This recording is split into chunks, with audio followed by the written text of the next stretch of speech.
Salam damai sejahtera di dalam nama Tuhan Yesus Kristus. Saya melanjutkan pembahasan dari Institutes of the Christian Religion karya Johannes Calvin dari buku pertama bab ke-13 yang berjudul The Unity of the Divine Essence in Three Persons Taught in Scripture from the Foundation of the Faith. Calvin membuka bab ke-13 ini dengan menyatakan bahwa ajaran tentang Tritunggal adalah inti dan fondasi dari iman Kristen. Allah yang sejati tidak dapat dikenal secara penuh tanpa memahami bahwa Ia adalah satu hakikat atau ousia yang kekal, namun ada dalam tiga pribadi, hipostasis, Bapa, Anak, dan Roh Kudus.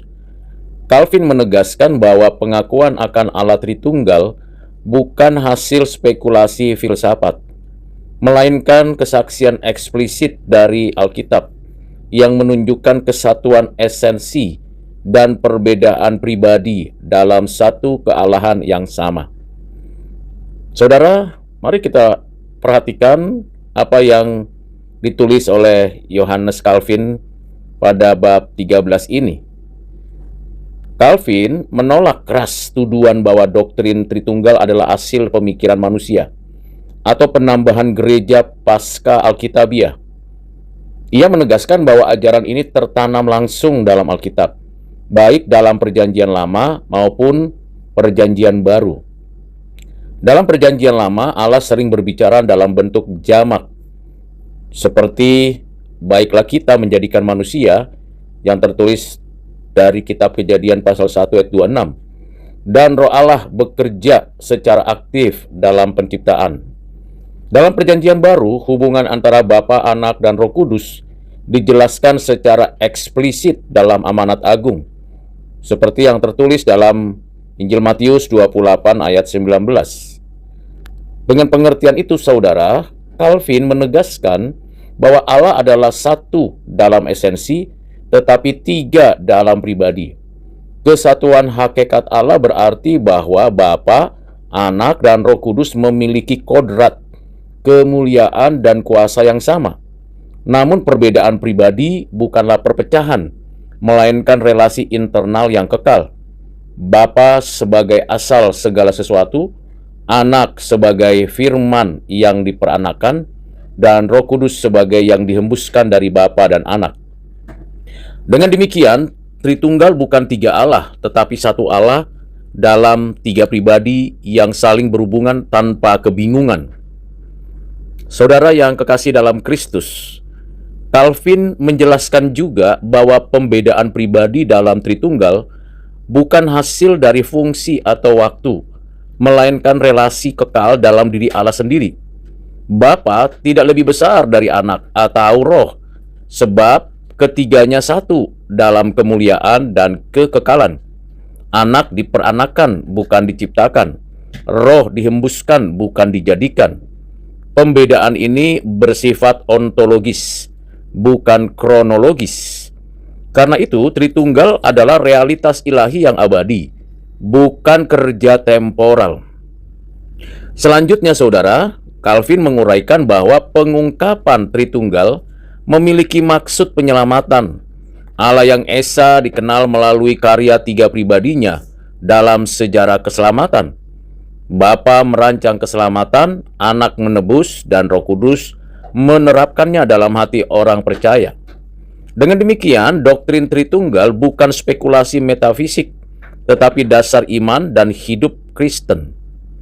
Tanpa Tritunggal, keselamatan tidak dapat dipahami secara benar, sebab hanya Allah Tritunggal yang dapat menebus, memperbaharui, dan memelihara umatnya. Calvin menentang ajaran Arianisme, Sabellianisme, dan modalisme yang menolak atau memutarbalikkan kebenaran Tritunggal. Calvin menegaskan bahwa Arianisme salah karena menjadikan Anak sebagai ciptaan yang lebih rendah dari Bapa. Sementara Sabellianisme salah karena menyamakan Bapa, Anak, dan Roh Kudus sebagai peran yang berbeda dari satu pribadi tunggal. Calvin menunjukkan bahwa Alkitab mengajarkan baik kesatuan esensi maupun perbedaan pribadi, dua kebenaran yang harus dipertahankan secara bersamaan tanpa dikompromikan.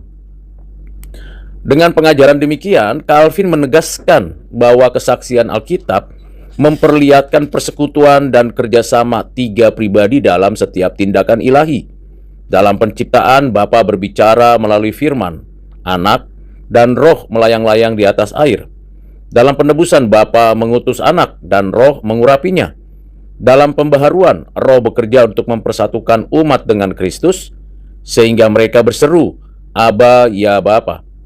Setiap karya ilahi berasal dari Bapa, melalui Anak dan digenapi oleh Roh Kudus. Selanjutnya, saudara, Calvin menegaskan bahwa pengenalan akan Tritunggal bukan hanya kebenaran dogmatis, tetapi pengalaman iman yang hidup. Orang percaya mengenal Bapa sebagai sumber kasih, Anak sebagai penebus, dan Roh Kudus sebagai penghibur dan pengudus. Hubungan pribadi ini adalah inti dari kehidupan rohani Kristen. Tanpa Tritunggal, doa, penyembahan, dan keselamatan kehilangan maknanya. Maka mengenal Allah Tritunggal berarti hidup dalam persekutuan kasih yang ilahi dan yang aktif.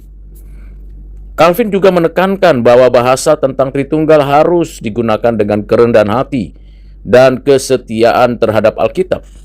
Ia menolak spekulasi teologis yang mencoba menembus misteri internal Allah. Doktrin Tritunggal bukan untuk memuaskan rasa ingin tahu, tetapi untuk menuntun kita kepada penyembahan yang benar. Manusia hanya dapat berbicara sejauh Allah menyatakan dirinya. Melampaui batas itu berarti jatuh dalam kesesatan. Saudara yang kekasih di dalam Kristus, akhirnya Calvin menegaskan bahwa iman kepada Allah Tritunggal adalah tanda gereja sejati. Gereja yang sejati selalu memuliakan Bapa melalui Anak dalam kuasa Roh Kudus. Pengakuan iman yang benar terhadap Tritunggal merupakan pusat ortodoksi Kristen. Ia menutup bab ini, bab 13, dengan doa agar seluruh umat percaya terus diteguhkan dalam iman yang bersumber dari wahyu Tritunggal yang ilahi, bukan dari filsafat manusia. Karena itu, saudara yang kekasih dalam Kristus, secara teologis, bab 13 ini menunjukkan kejeniusan sistematik Calvin dalam memadukan wahyu Alkitab dan refleksi teologis yang rasional. Calvin menegaskan unitas essentiae et trinitas personarum, suatu hakikat ilahi dalam tiga pribadi yang berbeda. Teologi Tritunggal Calvin berpusat pada ekonomi keselamatan. Allah dikenal bukan melalui spekulasi, tetapi melalui karya penyelamatan yang dilakukan oleh Bapa, Anak, dan Roh Kudus. Di sini terlihat bahwa bagi Calvin, Tritunggal bukan sekedar dogma, melainkan struktur ontologis dari Injil itu sendiri, dasar bagi iman, doa, dan ibadah Kristen. Saudara, mari kita analisis dan terapkan pengajaran dari bab 13 buku pertama Institute of the Christian Religion ini. Dalam konteks gereja masa kini, ajaran Calvin ini menegaskan kembali keutuhan iman Kristen di tengah pluralitas teologi modern yang sering mengabaikan Tritunggal. Banyak orang berbicara tentang Allah secara umum tanpa menyebut Kristus atau Roh Kudus. Padahal iman Kristen tidak mengenal Allah selain yang dinyatakan dalam Tritunggal. Gereja dan pendidikan agama Kristen perlu mengembalikan sentralitas Allah Tritunggal dalam ibadah, pengajaran, dan misi. Implementasinya nyata ketika umat belajar berdoa kepada Bapa melalui Kristus dalam kuasa Roh Kudus, serta hidup dalam kasih, persekutuan, dan pengudusan yang mencerminkan kehidupan Allah Tritunggal sendiri. Dengan demikian, teologi Tritunggal bukan hanya doktrin untuk dipelajari, tetapi pola hidup yang mengarahkan seluruh eksistensi kepada Allah yang satu dalam tiga pribadi. Soli Deo Gloria.